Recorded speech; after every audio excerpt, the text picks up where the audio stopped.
Assalamualaikum warahmatullahi wabarakatuh. Mari kita mulai kuliah hari ini dengan membaca basmalah.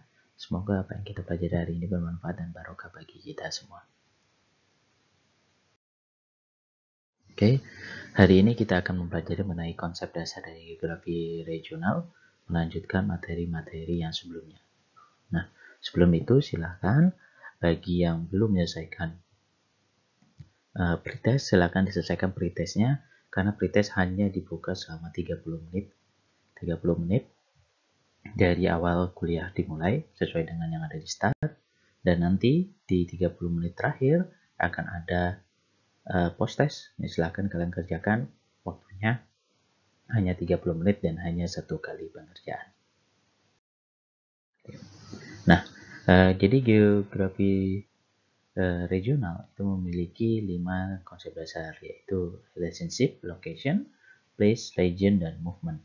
Nah, apa sih yang kita pelajari? Nah, kita akan lihat satu persatu apa saja konsep dasar dari geografi regional. Konsep dasar yang pertama adalah lokasi atau location.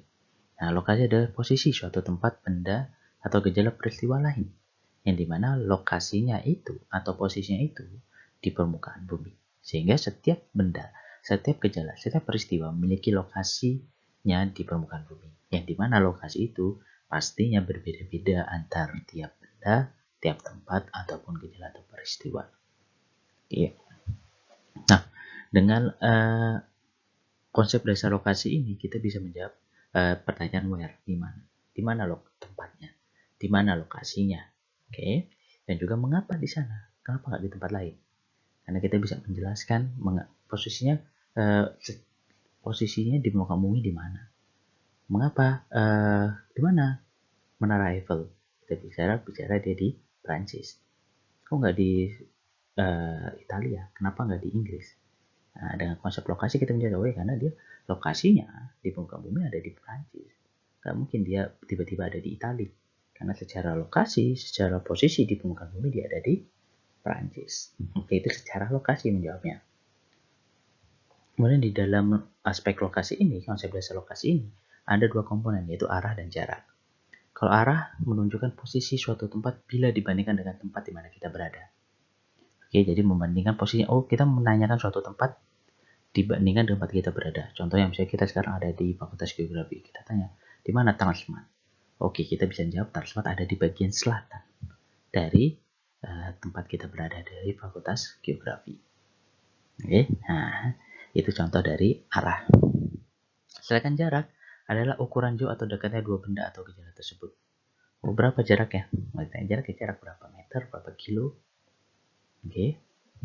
Atau kalau misalnya di daerah itu bisa kita bilang ada yang sak pelintengan atau sak udutan, oke.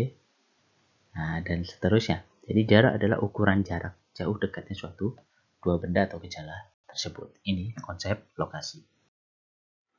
Nah, lokasi sendiri ada dua, yaitu pertama lokasi absolut dan yang kedua adalah lokasi relatif. Lokasi absolut adalah posisi suatu berdasarkan koordinat garis lintang dan garis bujur. Oke, jadi lokasi absolut adalah posisi suatu berdasarkan koordinat garis lintang dan garis bujur. Ketika kita bicara lokasi absolut adalah lokasi yang benar-benar mutlak adanya di permukaan bumi. Oke. Dan berlaku secara umum di seluruh dunia. Jadi tidak ada suatu koordinat yang sama di permukaan bumi. Pasti berbeda-beda.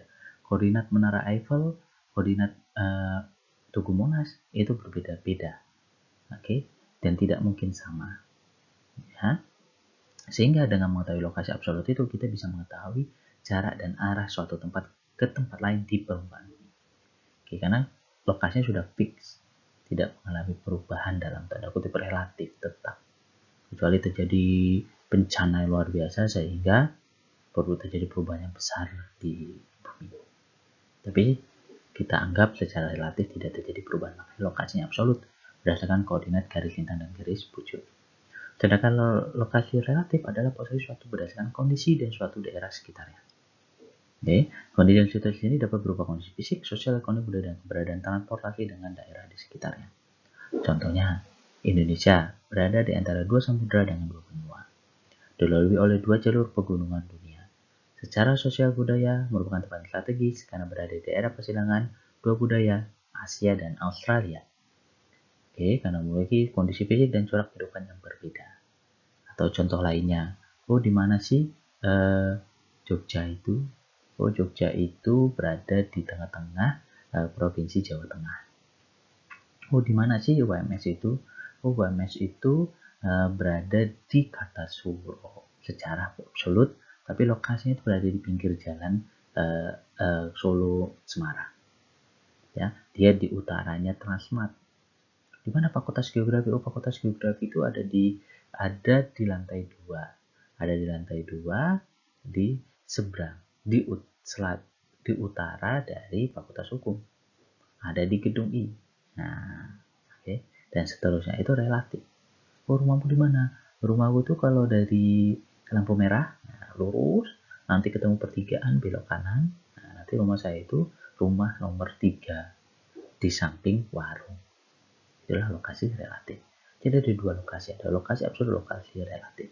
Relatif itu ya tergantung apa yang kita sebutkan tadi. Contohnya, berapa nomor fakultas geografi ada di lantai 2? Itu relatif di lantai 2. Bisa jadi nanti tahun depan, tahun berikutnya geografi pindah ke lantai 1. Oke, dan atau malah pindah gedung. Nah, itulah disebut dengan lokasi relatif. Nah, selanjutnya yang kedua adalah tempat atau place. Tempat ada mencerminkan karakteristik fisik dan sosial suatu daerah. Suatu tempat dibentuk oleh karakter fisik, iklim, jenis tanah, tata air, morfologi, flora, fauna, dan manusia yang hidup di dalamnya. Jumlah penduduk, kepadatan, perkembangan penduduk, pendidikan, pendapatan, dan kebudayaan. Oke. Nah, dalam mengkaji suatu tempat kita mulai dari dua aspek, yaitu site dan situasi. Site berkaitan dengan kondisi internal suatu tempat, seperti iklimnya, keadaan tanahnya, topografinya, penduduknya, segala sumber daya yang tergandung di dalamnya. Jadi internal, site, tempat, site, karakter fisik atau sosial yang ada di daerah itu.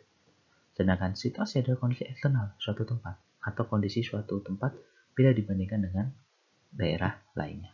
Nah, jadi ketika bicara site, bagaimana kondisi tempat di Gunung Kidul? Nah, kita bicara site-nya, maka kita bicara apa yang ada di Gunung Kidul. Gunung Kidul itu kebanyakan mayoritas kawasannya adalah karst. Wilayahnya itu sulit air kalau di musim kemarau. Banyak gua-gua bawah tanah yang ada di sana. Sumber daya air bawah tanahnya itu sangat besar. Nah, contoh itulah site. Iklimnya cenderung relatif kering, tapi ketika musim hujan ia akan memiliki banyak limpasan permukaan yang akan hilang dalam waktu cepat karena akan masuk ke sistem sungai bawah tanah. Itu site. Nah, sedangkan situasi, kondisi eksternal dari suatu tempat atau kondisi suatu tempat bila dibandingkan daerah lainnya. Eksternalnya gimana kondisinya? Situasinya gimana di bagaimana situasi yang ada di pinggir pantai? Pinggir pantai itu cenderung panas. Cenderung panas dia kalau dibandingkan dengan di daerah pegunungan yang dingin. Nah, dia di sekelilingnya itu dia banyak sedikit pepohonan. Air tanahnya kebanyakan payau. Nah, karena tempat pertemuan air sungai, air tanah dengan air laut. Nah, itulah site dan situasi. Selanjutnya, gerakan atau movement adalah gejala di permukaan bumi yang mengalami gerakan. Gerakan objek tersebut ada yang tampak dan tidak tampak. Gerakan ini menjadi kajian geografi untuk memilih latar belakang terjadinya suatu gejala atau fenomena di permukaan bumi dan dampaknya terhadap gejala atau fenomena lain. Contohnya, berbagai macam usaha tani sebagai akibat adanya perbedaan iklim. Perbedaan iklim oleh adanya sirkulasi udara. Nah, jadi gerakannya apa? Movementnya apa? Adanya gerakan udara. Oke. Pergerakan angin dari kerapatan udara tinggi ke kerapatan udara rendah, atau dari suhu yang dingin ke suhu yang panas. Oke. Nah, jadi gerakannya adalah itu. Gerakan air mengalir dari tempat yang tinggi ke tempat yang rendah. Oke. Migrasi manusia, perpindahan penduduk dari desa ke kota, itu migrasi. Oke, perpindahan penduduk. Nah, gerakan yang terjadi itu mengakibatkan terjadinya suatu fenomena atau suatu gejala. Oke, ketika pergerakan angin dari tempat yang tinggi ke tempat yang rendah, angin dari ke tempat kerapatan udara tinggi ke rendah, atau dari suhu yang dingin ke suhu yang panas, mengakibatkan apa? Terjadinya gerakan angin. Gerakan angin mengakibatkan apa? Terjadinya misalnya angin puting beliung. Mengakibatkan adanya hujan yang bergerak.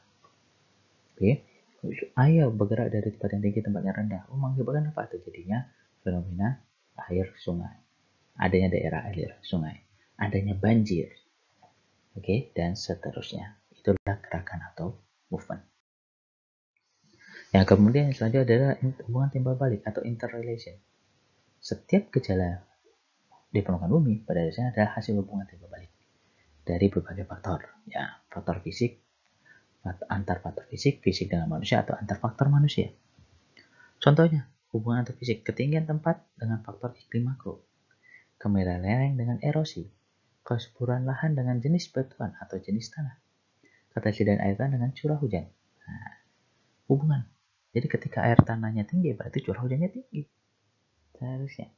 Ketika ketinggian tempatnya tinggi, maka secara faktor iklim dia akan menjadi lebih dingin daripada yang ketinggian tempatnya rendah. Oke, kemiringan lereng, semakin curam lereng ya maka erosinya semakin tinggi. Oke, dan seterusnya. Contohnya, atau kalau antar manusia ada perdagangan, jual beli, ada kebutuhan. Kamu butuh, saya menyediakan kebutuhanmu. Oke, supply dan demand. Ada transportasi. Kenapa transportasi? Karena ada orang yang ingin bergerak, ingin bekerja dari tempat A ke tempat B. Komunikasi dan organisasi contohnya. Sedangkan faktor manusia dan faktor fisik. Nah, ini pembunuhan hutan oleh manusia yang dapat menimbulkan banjir. Banjir kenapa terjadi? Karena manusia menggundulkan hutan. Selain faktor alami, hujan yang ekstrim, bahan tambang yang berlebihan, kerusakan lingkungan, irigasi untuk pengairan. Oke, kita buat irigasi untuk pengairan. Karena kalau diairi dengan alami tidak bisa semua lahan pertanian dapat terairi. Oke, industri yang dapat menaikkan daya dukung lahan dan juga dapat mengurangi daya dukung lahan. Oke, pemanfaatan sinar matahari untuk sumber energi dan pertanian dan seterusnya. Itu hubungan timbal balik interrelation. Nah, ini menurut Walter Tobler tahun 1930 bahwa dia bilang everything is related to everything else, but nothing are more related than different things. Jadi segala sesuatu itu saling berhubungan. Oke, everything is related to everything else. Jadi segala sesuatu itu saling berhubungan satu sama lain. Tetapi yang dekat, sesuatu yang dekat itu memiliki hubungan yang lebih kuat dibandingkan sesuatu yang jauh. Contohnya, ketika kita bicara, mengapa terjadi longsor, maka kita akan melihat sesuatu yang dekat dulu. Di sekitar itu apa? Batuannya apa? Ketebalan tanahnya bagaimana? Kemiringan lerengnya bagaimana? Curah hujannya bagaimana di tempat itu? Oke, itu yang menjadi more related than distancing. Ketika kita bicara, mengapa di wilayah itu terjadi pencemaran? Oke, kenapa wilayah itu juga bicara? Maka yang kita lihat pertama kali adalah sekitarnya. Oh, ternyata wilayah itu penduduknya, masyarakatnya suka membuang sampah ke sungai. Nah, jadi yang lebih dekat dulu yang dihubungkan. Jangan kemudian yang suatu yang jauh. Suatu yang jauh ini bisa berkaitan dengan jarak. Misalnya kita bicara, kayak orang Jakarta. Banjir di Jakarta karena kiriman dari Bogor. Sebelum kita bicara Bogor, ya kita lihat dulu yang ada di wilayahnya. Oke. Orang Jakarta sendiri masih suka buang sampah sembarangan. Oke. Nah, di sungai itu utama. Nah, jadi sebelum bicara ke Bogor, lihat dulu sesuatu yang dekat. Nah, itu berlaku untuk semua tempat. Ya itu. Dan juga disentingnya ini, sesuatu yang lebih jauh ini belum juga tidak hanya berhubungan dengan jarak, bisa juga kita bicarakan. Ketika kita bicara kemiskinan di desa kita bicara, kenapa desa kita miskin? Nah, akhirnya kita menyalahkan pemerintah. Jauh kan pemerintah pusat, menyalahkan presiden jauh. Sebelum menyalahkan saya coba lihat dulu di kondisi di desa kita. Sekarang ada dana desanya dimanfaatkan dengan baik nggak? Dimanfaatkan untuk investasi nggak? Atau hanya untuk sesuatu yang tidak mempunyai nilai investasi? Contohnya, memperbaiki jalannya sudah bagus, diperbaiki lagi. membagi irigasi udah bagus diperbaiki lagi, bikin gapura. Oke, apakah itu suatu yang penting? Ya itu penting mungkin untuk tahun awal, tapi kalau terus-terusan dananya cuma untuk itu, berarti ada yang salah. Jadi sebelum menyalahkan pemerintah, lihat dulu di kondisi desa kita, apakah masyarakat di desa kita itu orangnya pemalas, ya, sehingga cuma inginnya dapat sesuatu dengan mudah tanpa mau kerja keras, menjadi PR. Ataukah kualitas manusia di desa kita itu rendah sehingga masyarakatnya tidak bisa uh, tidak bisa melakukan segala sesuatu dengan baik dan seterusnya karena rendah kemampuannya. Nah kalau seperti itu maka perbaiki dulu, jangan menyalahkan pemerintah dulu, lihat dulu orang-orangnya, masyarakatnya, lembaganya, Pak Kadesnya. Nah, sudah baik atau belum? Nah, itulah first law of game tentang mengenai interrelation. Jadi segala sesuatu saling terkait. Dan yang dekat itu hubungannya lebih kuat daripada yang jauh. Oke. Misalnya ini, kita lihat kebakaran hutan. Sebelum kita lihat ke sana, kita lihat dulu kondisi. Oh, karena wilayah ini apa? Wilayah ini seperti apa kondisinya? Oke, wilayah ini kalau dilihat dari foto dia masih hutan. Hutannya masih bagus, ya, masih hijau, masih lebat. Oke. Kalau dari seperti itu, maka kita bisa lihat apa? Oh, apa yang terjadi ini? Apakah ini gambut? Kita lihat dulu kondisi di lapangannya dulu. Oke, gambut. Bukan. Oke, gambut, tapi ini masih masih musim hujan. Jadi gambut tidak mungkin terbakar. Oke, nggak mungkin terbakar, musim gambut. Oke, lanjut lagi. Ini hutan apa nih? Ada nggak manusia yang masuk ke sana? Oh, nggak ada. Oke, berarti ada permasalahan lain.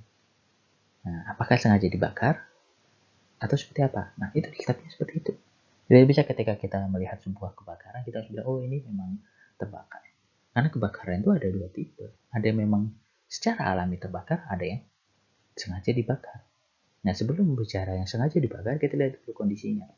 Kalau kondisinya memungkinkan terjadinya kebakaran secara alami, ya kita masih bisa mempertimbangkan bahwa memang mungkin terjadi kebakaran secara alami. Tapi setelah kita kaji tidak mungkin terjadi kebakaran secara alami. Contohnya seperti ini kondisinya, kalau kita lihat di sini masih masih alami, masih asri, masih hijau. Maka kemungkinan ini terjadi secara buatan atau sengaja dibakar. Nah, ini yang perlu kalian pahami. Gak bisa kalian asal bicara bahwa wah itu bakar, sengaja dibakar. Contohnya seperti itu. Oke, nah atau contohnya misalnya banjir, nggak bisa kalian bilang banjir ini pasti, contohnya orang Jakarta banjir langsung setiap banjir pasti nyalakan Bogor. Ya walaupun Bogor punya masalah, ada kontribusi juga karena perubahan pengenalan di Bogor sangat pesat di puncak, ya, daerah resapannya mulai berkurang di sana. Tetapi sebelum sana lihat dulu orang-orang Jakarta gimana, sungai-sungai di Jakarta bersih nggak?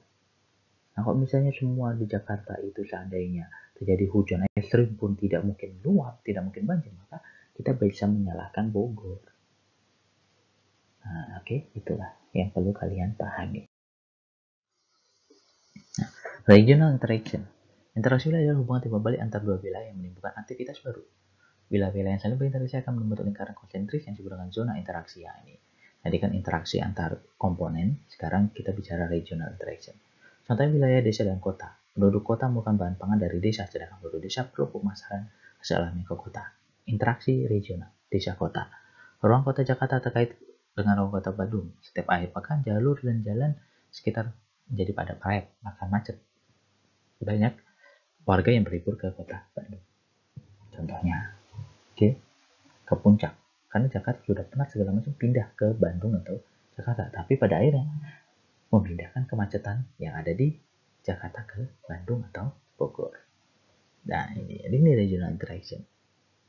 Ada hubungan timbal balik, ada yang menjadi jadi sumber bahan baku, menjadi daerah pemasaran, ada daerah produksi.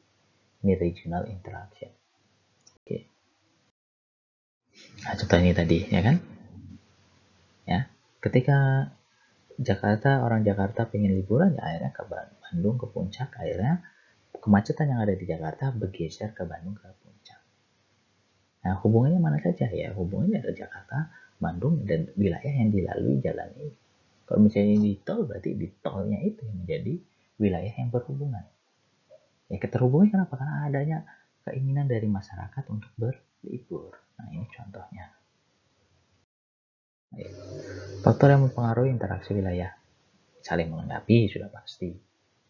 Ya, kamu butuh apa? Saya butuh padi, beras, tapi saya butuh sayur mayur. Oke, berarti Klaten dan Boyolali, misalnya Klaten yang dengan berasnya bisa dengan Sleman,